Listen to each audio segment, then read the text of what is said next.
Jimmy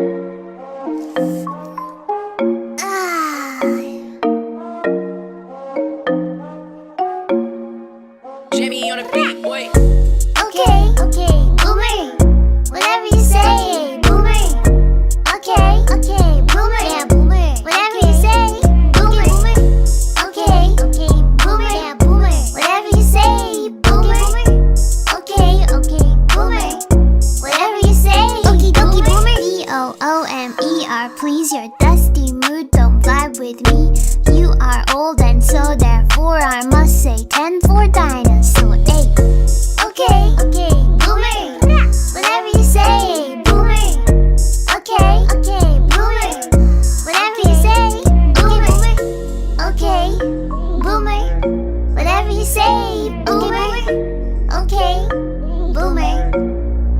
Jimmy on Okie the dokie, beat, boy. boomer.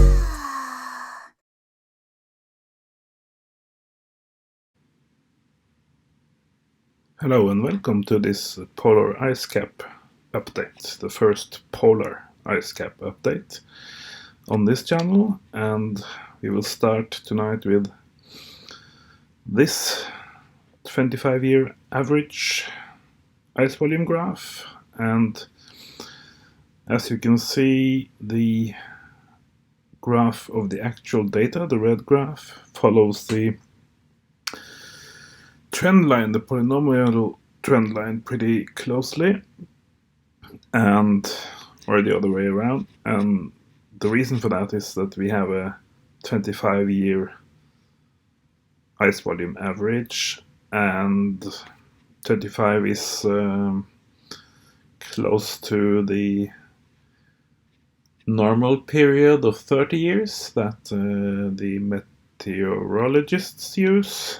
And the reason they use a 30-year average for the normal temperature is exactly in order to see the climate and not the sort of random up and down weather and cold and warm years that happen randomly in a natural variation, which is the chaos that the real world actually is.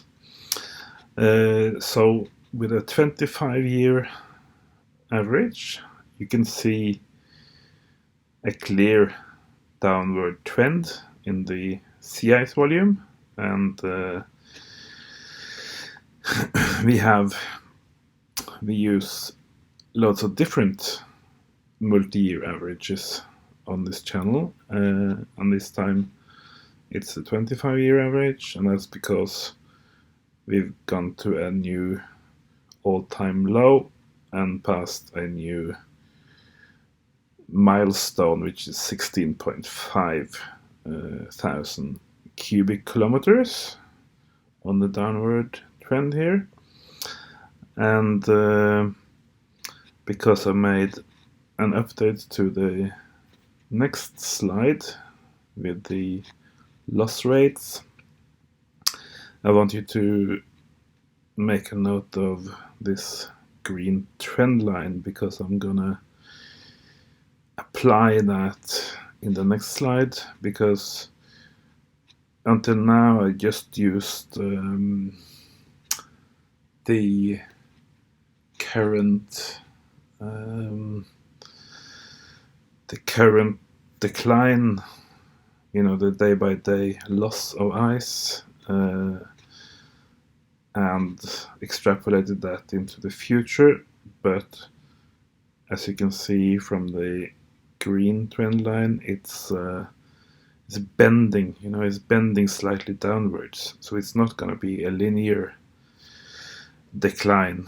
We're not expecting a linear decline for the next 5 or 10 years, or whatever long it takes. We expect that trend to bend downwards. And just to emphasize that, when a graph, or in this case a straight trend line, or almost straight trend line, bends downwards, what does that mean? It means that the downward motion is not just what do you call that? It's not just straight down. It's going down faster and faster. The losses increase year by year and decade by decade, and we expect from that it will continue going faster and faster down. So that means it's not going to keep the current pace or loss rate. It's going to have that loss rate and worse, and bigger. So you're going to lose more and more, faster and faster, and that's what I use this trend line or the equation for the trend line for in the next slide, which is here. So you got the Arctic sea ice volume up here and the Greenland ice sheet volume is here, and we got also the Antarctic ice sheet volume. But these two latest ones, they are only updated for August 15th, so today they are exactly 3 months old. So it's the latest I can get, but it's not the latest, if you know what I mean. So we have had the GRACE FO, the GRACE follow-up satellites. They have passed over the Antarctica and Greenland 3 more times since that. Maybe they're passing over today, but they are not published immediately, clearly. So the interesting thing here, I think at least, and I'm hoping you will agree with me, the interesting thing is that we can use the same unit cubic kilometer loss, ice loss, for the sea ice and for Greenland mountain ice and the Antarctic mountain ice or land ice, the ice sheets. We not only do we use the same unit, we also have approximately the same values. So at the current moment, we have almost the same amount of lost ice, or meltwater, if you will, from these 3 big icy areas. Let's start with the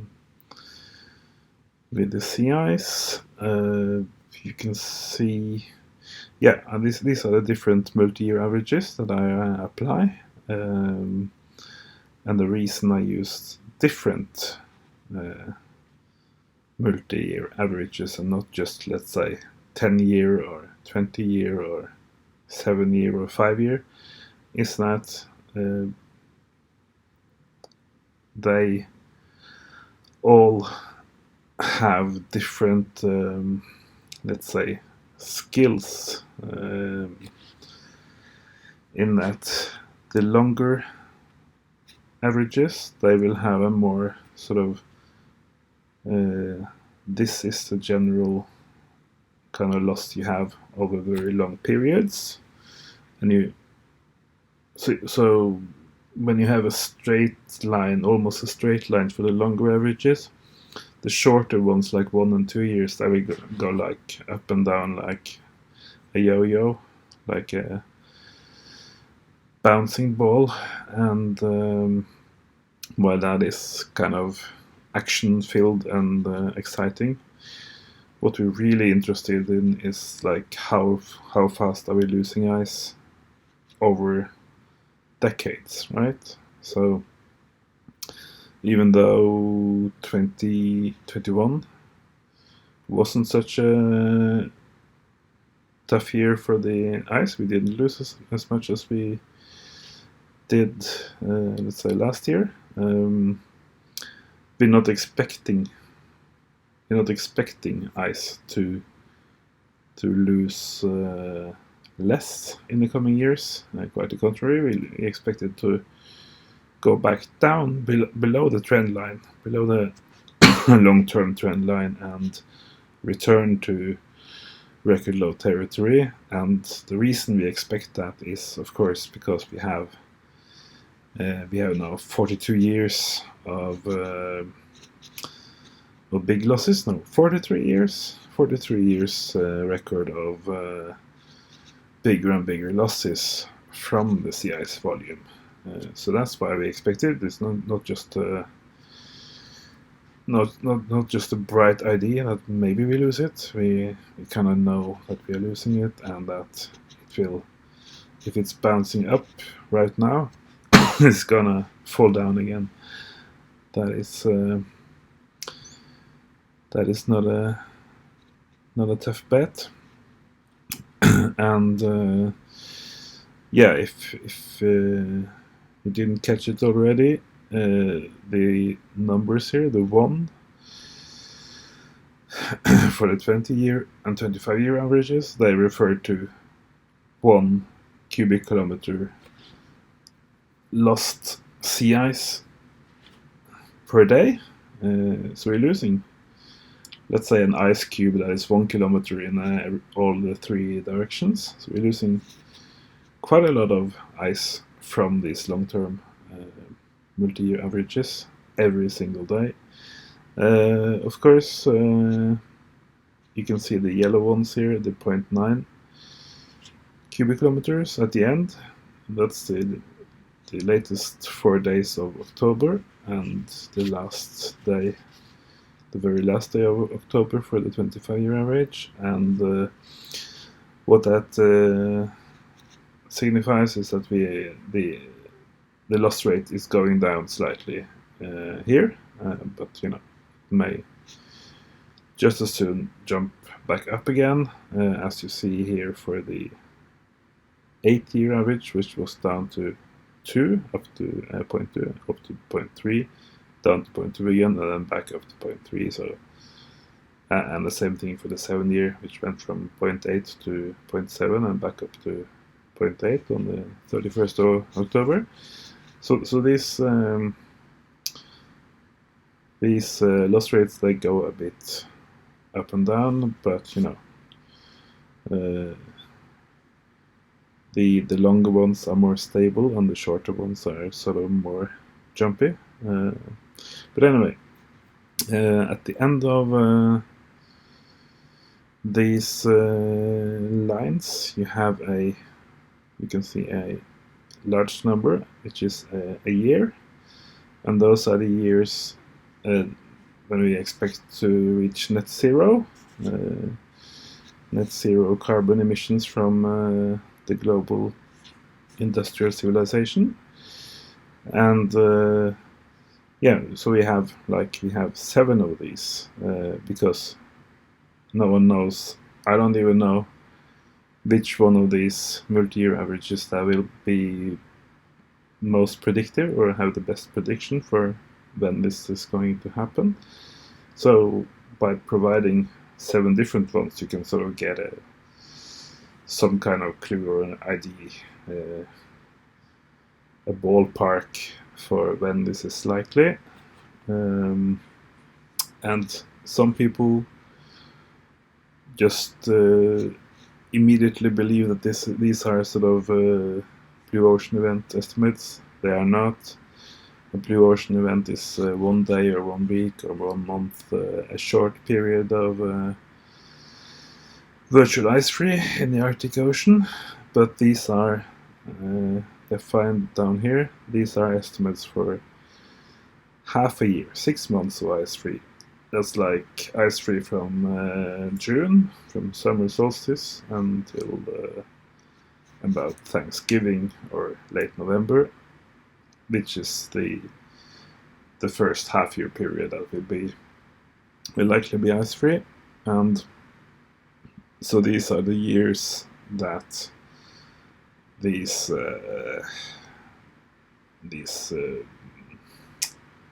projections land us at at the first year of half a year ice-free for the sea ice. Okay, and these colored fields down here, these are the same as these ones. They are just sort of on a timeline. I just added 28 years on a timeline down here, just to illustrate sort of where it is. And they are 28 because I had this 28 days up here. So these are the 28 latest days of October, and these are the 28 next years down here. Okay, so if you're not confused yet, you will be very soon. No, I'm just kidding. But yeah, for the first time I added the great ice sheets of Greenland and Antarctica, and they are from NASA, the GRACE program, and the new satellite GRACE FO, which is for follow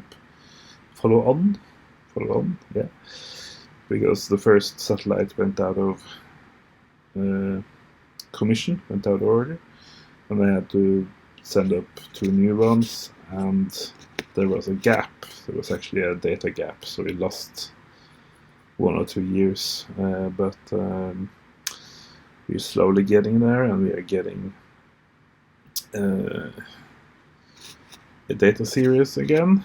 And what I've listed here are the 3-year, 4-year, 10-year, and 15-year averages. Of course, I think the 3 years may be all after the breakdown of the first grey satellite, but the other ones are sort of tainted with this lack of data, or this breakdown of the satellite.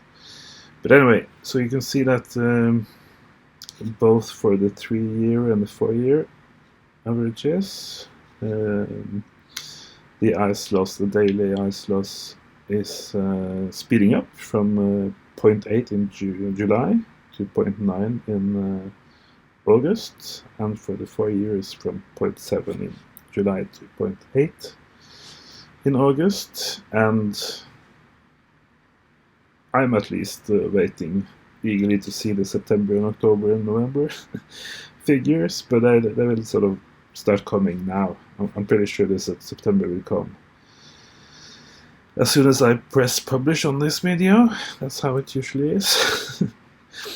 Okay, so down to Antarctica, and it's pretty interesting. I think that it seems that just this year it's just gone up from July to August, from 0.9 to 1 cubic kilometer per day loss, and I'm not sure if it's the first time, but you see that we're losing more ice, and the oceans are what do you call that? The sea levels are rising faster from Antarctica than from Greenland, from these numbers at least.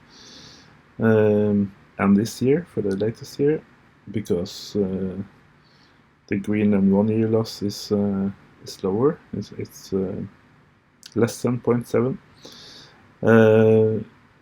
So that may be a historic moment. I'm not sure. And it's also interesting that we lose the same amount of ice from Antarctica at the moment as we're losing from the sea ice, from the ocean, from the Arctic Ocean.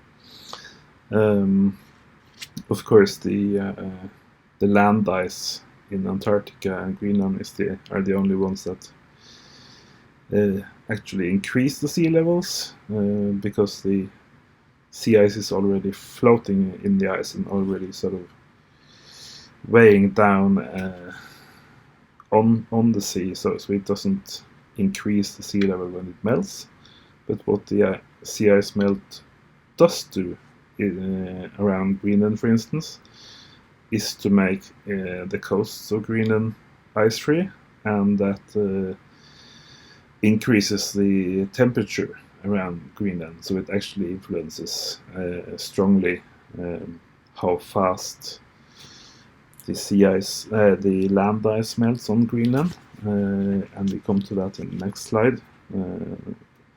The connection between the sea and the land, so you get more moisture, warmer air, and also more precipitation over the biggest island in the world, over Greenland, and that of course melts ice. And I think this July or August we had the first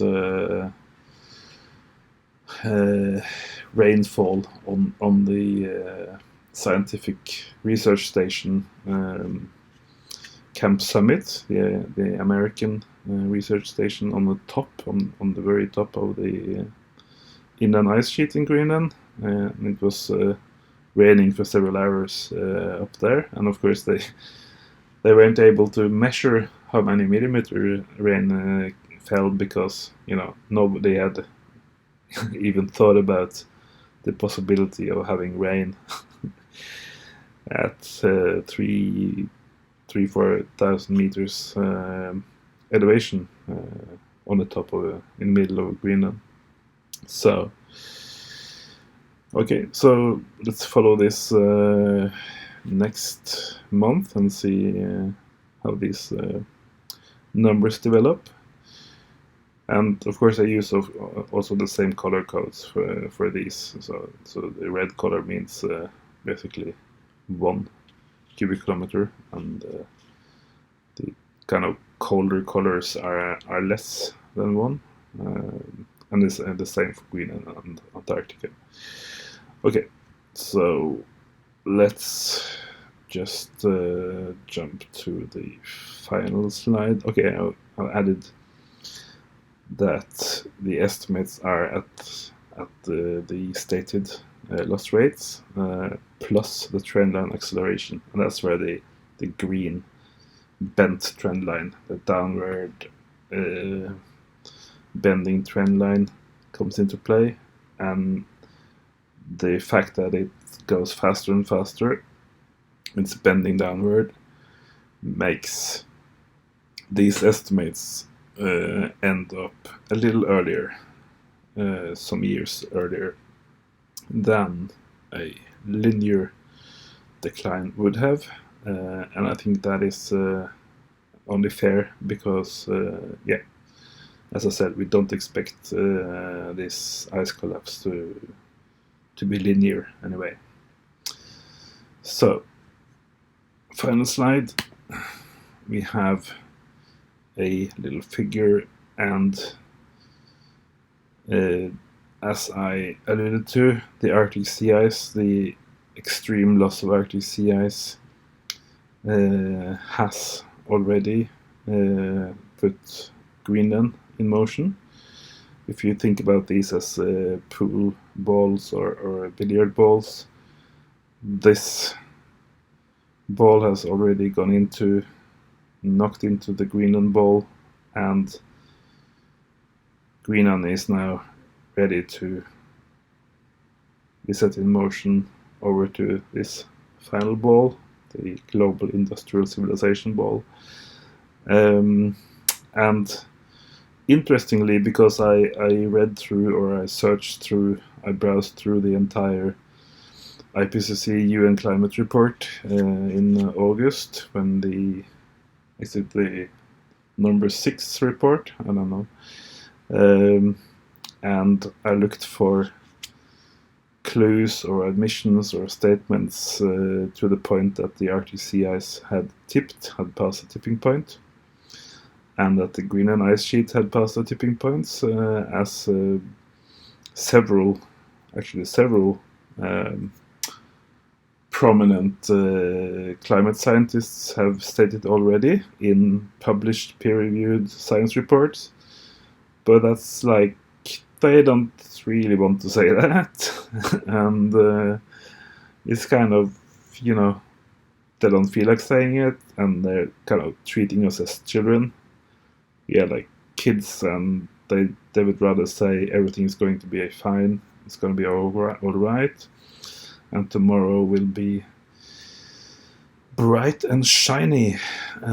So my hunch or my kind of theory for why that is because they know just as well as I know that these balls knocking into each other on the pool table, they will knock over global industrial civilization.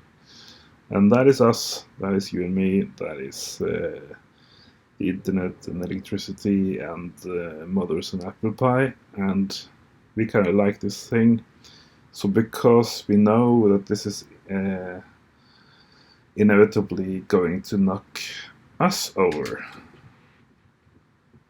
these tipping points are going to knock us over, then as a kind of childish psychology, we just say that no, but that didn't tip. No, the Greenland and the sea ice, they didn't tip at all. They could go either way. There's no telling if they're going to go up or down. We don't know. We can't see no evil. We can't hear no evil, and we can't speak no evil.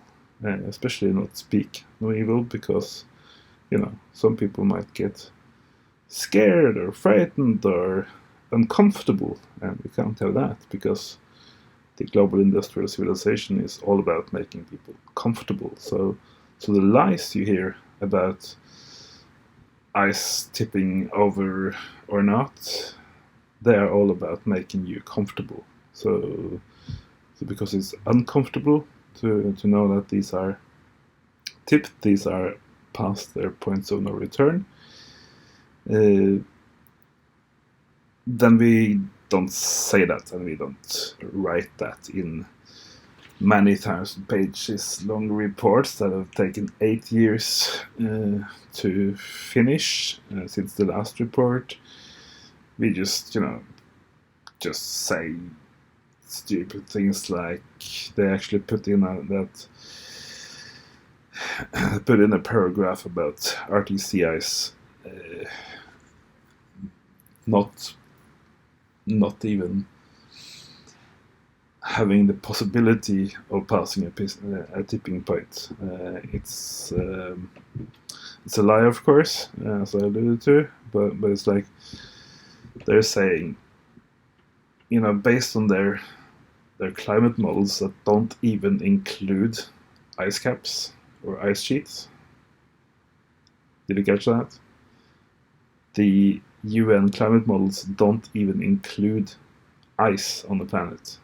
So they actually have no idea, because they have created a computer planet without ice. So they're kind of just guessing what is going to happen with the ice. And as I've kind of documented over the years, they're not even looking at the recorded data of the ice, as I have. So they're kind of just putting their finger up in the air and guessing what is going to happen to the ice. But basically, because they're afraid of what will happen when these smash into this ball, they are denying that these balls have even been set in motion, which they most definitely have. For the Arctic sea ice, just look at the first slide here. If you saw a straight horizontal line, give yourself not a gold star, and if you saw it falling faster and faster down, give yourself a gold star. Okay, that's all for now, and I wish you a pleasant pre-Christmas time, or Advent, or whatever you call it in your country. Bye.